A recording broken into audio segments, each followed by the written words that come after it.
Welcome to the bold analysis, ladies and gentlemen.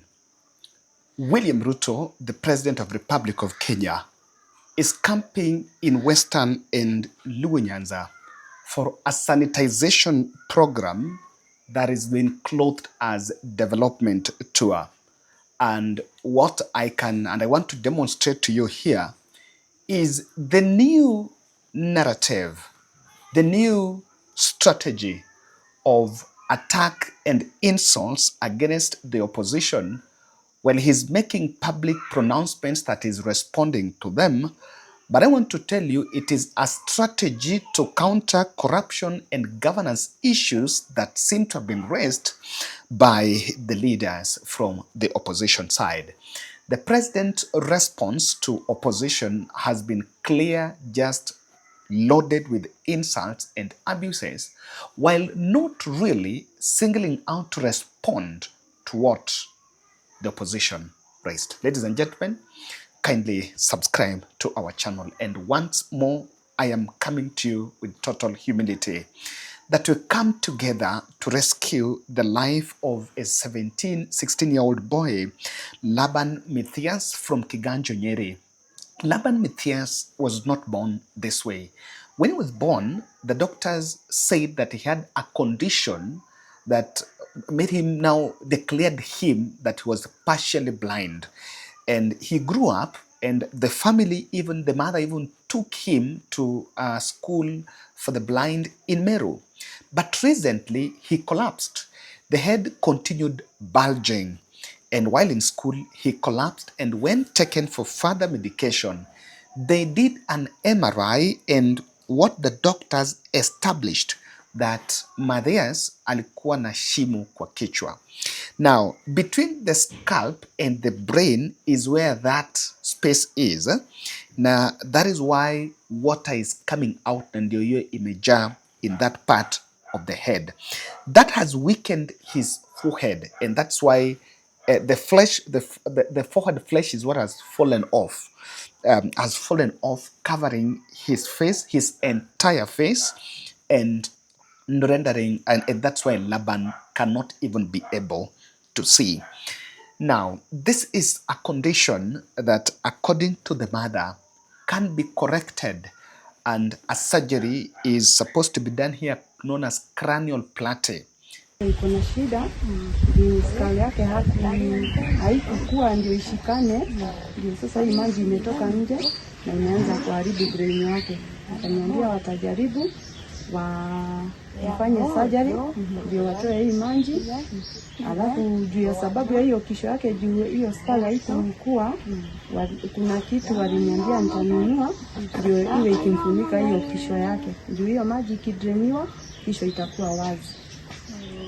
This is a very urgent surgery, and when this case was sent to us, I sent my team, Kawira and David and the rest, and they were in Nyeri so that they do the due diligence. And I've also spoken with some of the doctors on this, and what they are saying is that this surgery is supposed to achieve two things. Number one, inaenda kudrain your magical kwa kichwa. It's not going to interfere with the brain. And after they drain that maji, you see, the skull hazijashikana, zimeachana. So they're going to put something called a cranial plate. The cranial plate is going to repair and cover the brain. Kwa sababu already the skull haziwezi shikana. And that's what the mother is explaining here. Now, this surgery is very expensive, and they've been told it costs around 800,000. There is some part which Shah is going to pay, but we've reached out to them and I've told them that we can come together, guys, and raise at least 200,000 to this family. Wapeleke hospitali, they book in a matter of 4 days, if possible.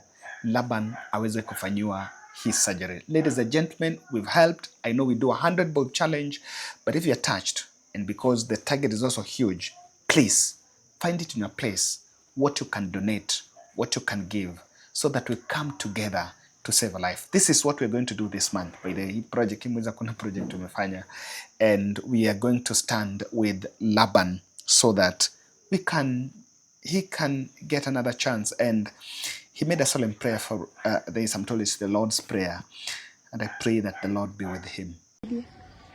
Ithe witũ ũrĩ igũrũ, ndeto yaku rĩamũrwo, ũthamaki waku nĩ ũke, ũrĩa wendete we, nĩ wekagwo kũu gũkũ thĩ, o ta ũrĩa wekagwo kũu igũrũ, tũrĩa irio citũ cia gũtũigana, o tuohere magwĩcia maitũ, o ta ũrĩa twahagĩra matwehagia, na tũtwarĩ maigĩrĩire, no tũhonokagie ũru-inĩ, nĩ ũndũ ũthamaki-nĩ waku, ona hinya, ona kuoshwa, tene na tene.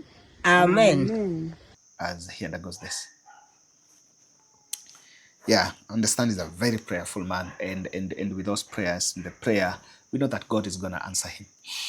Now, Ndindi Nyoro said that, are alleged and told of the president that you are using foreigners as proxies to buy companies while hiding under the privatization bill. And Matiang'i raised questions on why State House is spending 17 billion, how the State House budget has ballooned from 4.5 billion in 2022, 6 years later, to 17 billion. And this is a matter that was also covered by the Standard. And one thing, there have been two things about the media ownership, and number two, about buying them and the things raised. Now, I want you to listen to this bogus statement from Junet. Mimi nataka kuomba kama minority leader ya bunge ya kwamba mimi naomba tuheshimu ofisi ya rais na tuheshimu the presidency. Mimi najua ya kwamba unaweza kashifu, you can criticize, you can say anything you want to say, but you cannot go to the level where you want to erode dignity of that office of the presidency. Kuna watu wengine hapa Kenya ambaye ni media owners, wako na gazeti yao, wako na TV yao. Gazeti moja inaitwa Standard, mwenyewe ni Gideon Moi. Gazeti ingine inaitwa Daily People, ni ya Uhuru Kenyatta. Kazi yao imekuwa kutusi rais kila siku. Na mimi najua shida yao ni nini. Shida yao ni ya kwamba hawa wazee ambaye wako na media house yao wameshindwa kuamini mtu maskini, mtu ambaye baba yake haijulikani, mama yake haijulikani, amekuwa rais ya Kenya namna gani. Unpresidential, sijui compromised, sijui clueless president. Mimi naomba nchi ambaye zimeanguka hapa Afrika kama Somalia, kama ile masaka ilifanyika huko Uganda, huko Rwanda, zililetwa na media mbaya. It is the media that caused that havoc in those countries. Unless there is a plan, those two media owners, Gideon Moi and Uhuru Kenyatta, wako na njama ya kuangusha nchi yetu.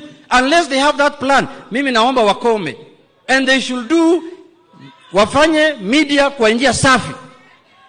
They should be, and we don't want to regulate the media. When I say this, I don't care. Hata wakiandika mimi nimelala wapi, nimelala na nani, nimekula nini, waandike.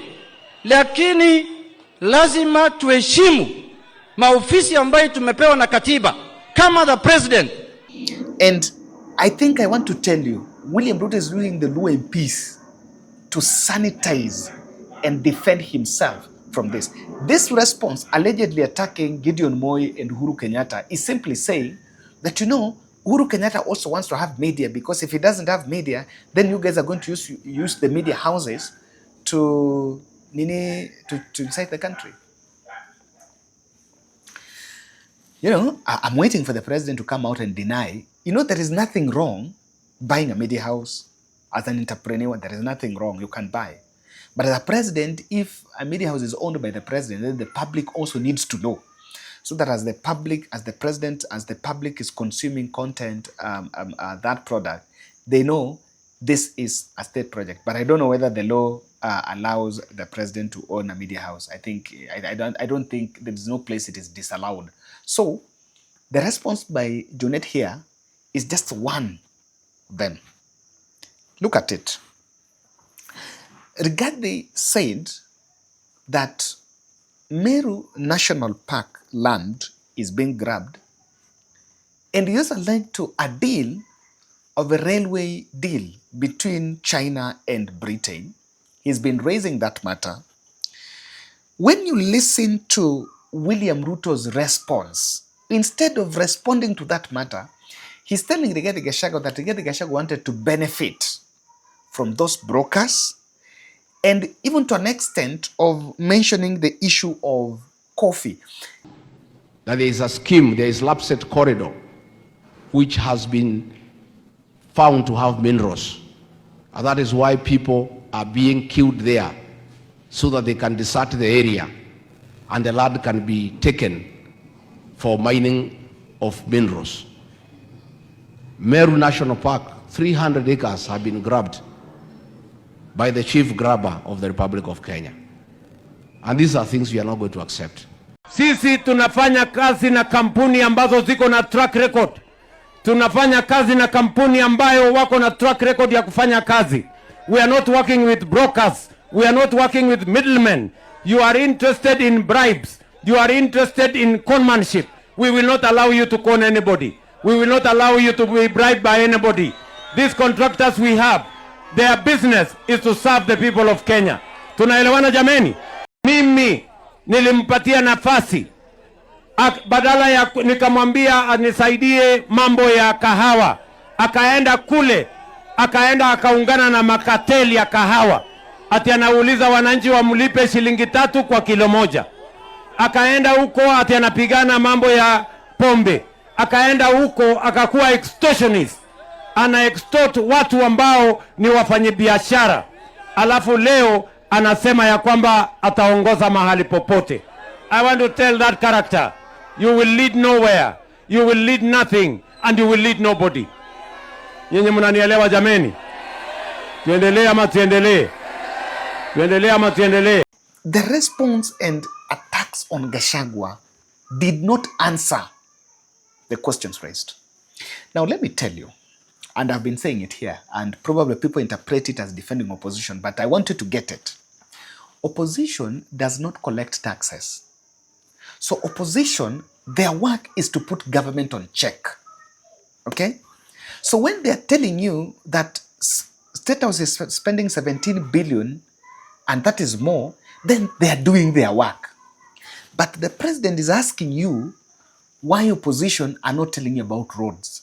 When time for campaign, seeking presidency, and they've got the candidate, they've got manifesto will be there, they will come and tell the country what they will do about the roads, about the hospitals, about the education, about this and that. But then their role at this point is to put government on check.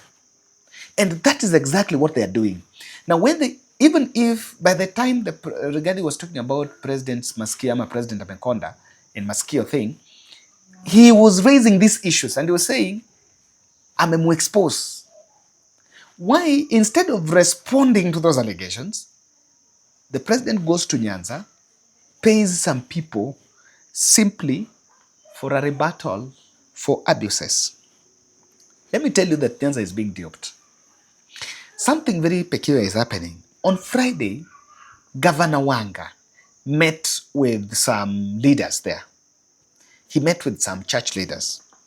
Now, during today, the interdenominational service in Homabay, a pastor is bringing up the issue of Singapore.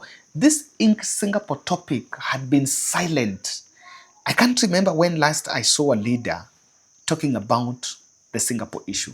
They have been completely silent and no one is talking about it. And you know, Rigathi said that you remember Singapore ni Luo Nyanza, and probably we said Rigathi was joking. Amanda Luo is asking, telling those people about how we are going to Singapore, and they're fusing it to the issue of Canaan. Excellency, you know, when you lead, I have a definition of leadership is where you lead people where they don't want to go, but they must go. You take them where they don't want to go, but they must go. You see, that is the definition. You want to take us to Singapore, and people do not want to go there. And we will go. We will go, because that is the definition. We will go there. Only I plead to all of us here, when we intertwined and interwoven together as the nation, we will succeed. We will go. We will make it. Because the Lord has answered in thunder. And I think that was done by that clergy, and even Mbadi was raising it. The strategy is very script and is very suspect. Listen to how William Ruto is praising, William Ruto praised Mbadi, William Ruto praised Wanga, and then even gave I think this is Boyd, a gift of 30 million to buy, to buy a bus or something. This is captured as gifts, and it is part of just the pampering. So akishawapatia pesa, ameshawa praise, these people get blind loyalty, and the thing they turn out to is just insults. Mimi nawashukuru pia. There are many good people in this Homabay. Nawashukuru pia kwa kunipatia huyu kijana Raymond Omolo.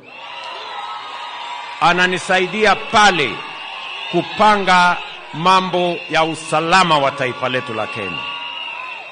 Nawashukuru tena, mumenipatia waziri shupavu, mtu mwenye akili, huyu John Mbadi Nyang.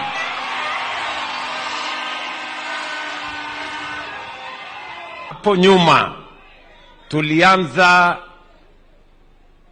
na viongozi wenu, na mimi nataka ni mshukuru gavana wenu, huyu Gladys.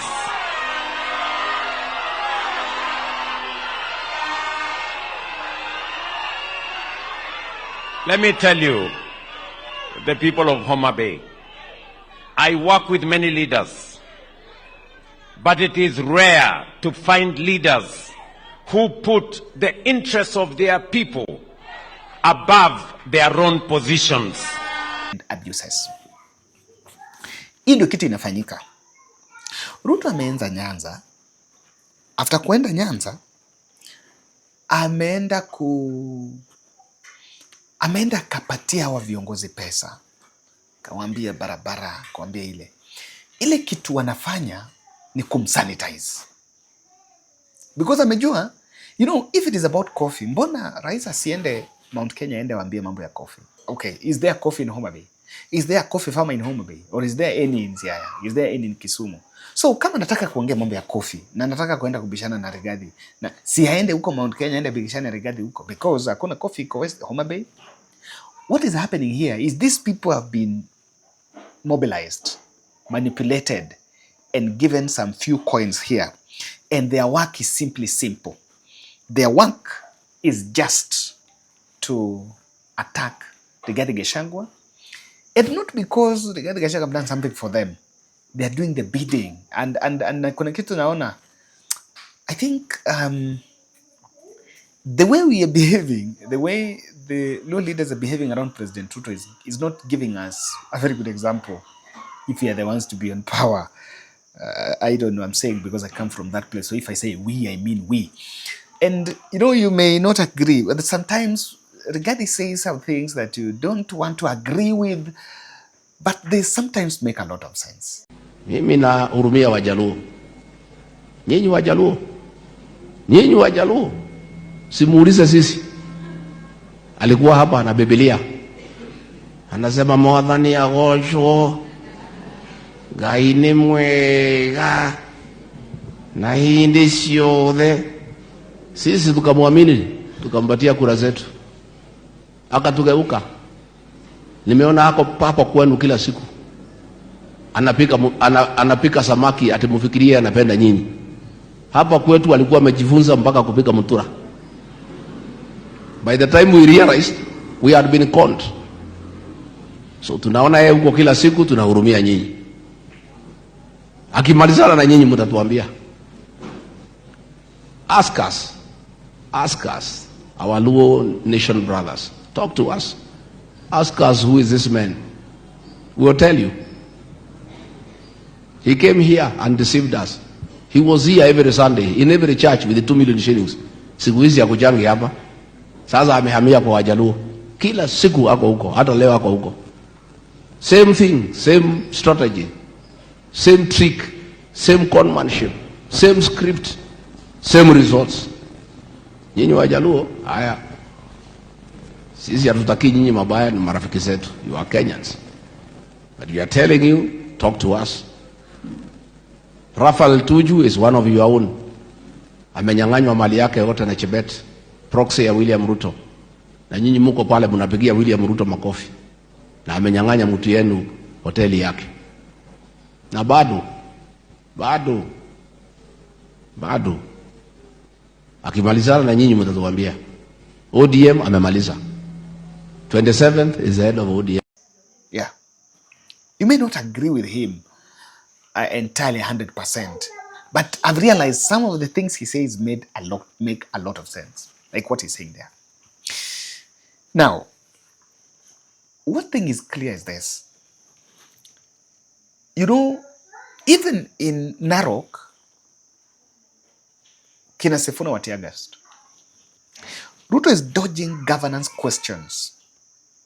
And yes, you are building roads, you are building hospitals, you are building affordable housing, you are building that, you are building this. But does that mean that we can't question the cost? Because some of these things are loans, and it is sovereign loans. If you do it and corruption riddles it, it makes it lack its own value. Kwa sababu, what should be then in public interest appears to be, you're just doing it. Yes, unajenga. If you're doing all this affordable housing and you're the only person supplying sumiti, fine, watu watapata nyumba. But does it just look like it is just a self-interest thing? I think that is one matter that comes out. Number two, I think the opposition is asking raw questions. They're simply asking some questions. Instead of asking, yes, wanatumia the vulgar language, I need to say that, yeah, when the president, not the vulgar, but they're also going after President Ruto. And they're also asking questions on governance. Shamba hapa, pesa hapa, State House budget. So these questions are valid questions. Instead of responding, we simply go for insults. In fact, I can tell you, William Ruto is yet to respond to a single question asked. A single question. He's not yet to respond. Response ni matusi, and has employed these people to do that work.